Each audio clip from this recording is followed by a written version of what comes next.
అన్నిటికన్నా దుర్మార్గం ఏంటంటే ఎన్నెల్లి రామకృష్ణారెడ్డి మంచోడు, సౌమ్యుడు.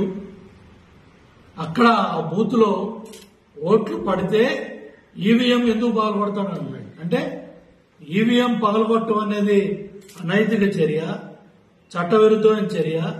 ఎన్నికల ఏదైతే ఈవీఎం పగలగొట్టింది సమర్థించే విధంగా జగన్ రెడ్డి ఈ రోజు మాట్లాడింది. దీని మీద కూడా క్రిమినల్ చర్యలు తీసుకోవాల్సిన అవసరం ఉంది.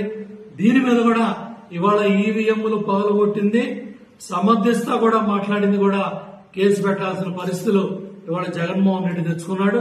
ఈవీఎంలు పగలగొట్టడం ఆయన ఓట్లు పడలేదంట, ఓట్లు వేయట్లేదంట.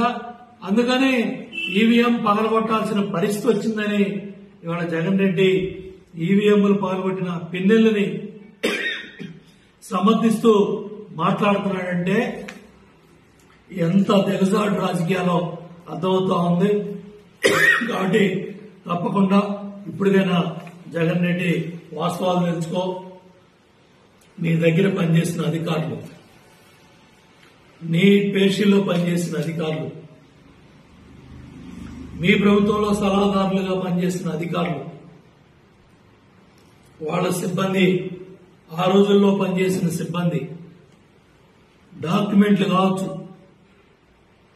సీడీలు కావచ్చు, ప్రభుత్వ ఫైల్స్ కావచ్చు, అది మైనింగ్, పర్యావరణ, రకరకాల డిపార్ట్మెంట్లకు సంబంధించి తెచ్చి కాలువకట్ల మీద తగలబెడుతున్నారంటే మీ దురాగతాలు, మీ అరాచకాలు ఏ స్థాయిలో ఉన్నాయో అర్థమవుతా ఉన్నాయి.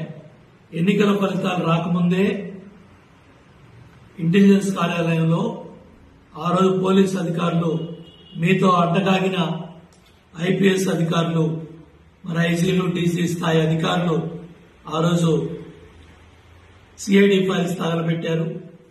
ఈరోజు రాత్రి మీ దగ్గర పనిచేసిన అధికారుల తాలూకా సిబ్బంది మరి ప్రభుత్వ డాక్యుమెంట్స్ ని తగలబెడుతూ పోలీసులకు దొరికిన పరిస్థితులు ఉన్నాయి. కారు సిబ్బందిని కూడా రాత్రి పోలీసులు పట్టుకున్నారు. కాబట్టి ఇవాళ నువ్వు రెడ్ బుక్ అని ఉలిక్కి పడతా ఉన్నావు. నువ్వు చేసిన అరాచకాలన్నీ కూడా మర్చిపోయావు.